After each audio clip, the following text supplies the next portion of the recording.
Joining me right now on the phone to walk us through it is former White House chief strategist Steve Bannon. Steve, thanks very much for weighing in and joining the conversation this morning. What do we know about Hunter Biden, and what does this tell us, Steve? Well, I think this tells us very simply, Maria, I've been on your show since the beginning of this year saying consistently one thing, that Joe Biden has extensive, in his family, extensive financial relationships with foreign governments and companies controlled by foreign governments that he's never disclosed. In fact, he's lied about it. This is the first story, and the New York Post has done a great job. You got Emma Jo Morris and the great columnist Miranda Devine does a terrific job. Everybody should go to the New York Post for the story.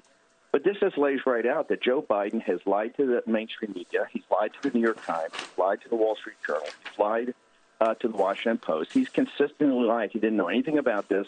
These emails show that he lied about that. Also shows there's another story there that shows the extensive relationships they're doing, I think, to violate FARA regulations, talking about all these meetings they're going to set up.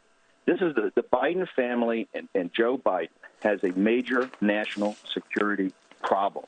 And that problem is that they've got extensive financial relationships across the globe with, lots of companies controlled by foreign governments, and they've never disclosed it. And Joe Biden has stood on the debate stage across from President Trump.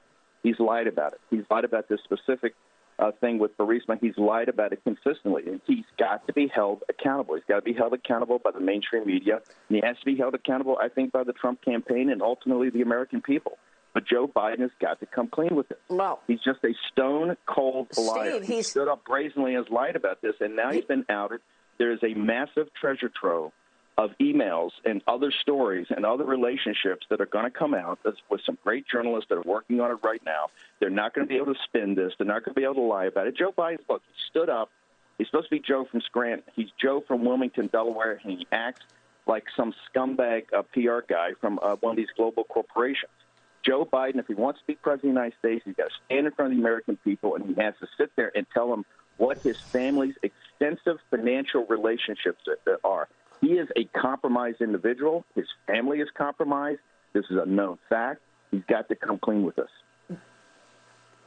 Well, do you think people understand this? I mean, you say he's got to be held accountable. The media is not holding him accountable. The files also show Hunter repeatedly referring to his father as my guy. He kept saying my guy while writing to a colleague at Burisma and discussing a $25,000 retainer. Steve, how much did Hunter Biden get while his father was sitting on, was the vice president, and he's sitting on a board of this Ukrainian company?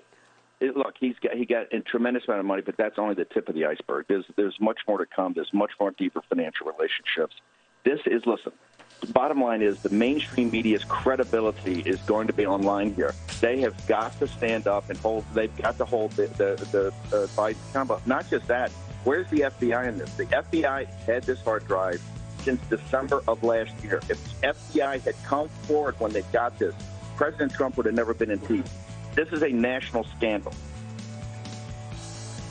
Unbelievable. And the Democrats, the president's critics, will not acknowledge it either. Steve Bannon, thank you so much for calling in this morning to go through it with us. We'll see you soon, Steve.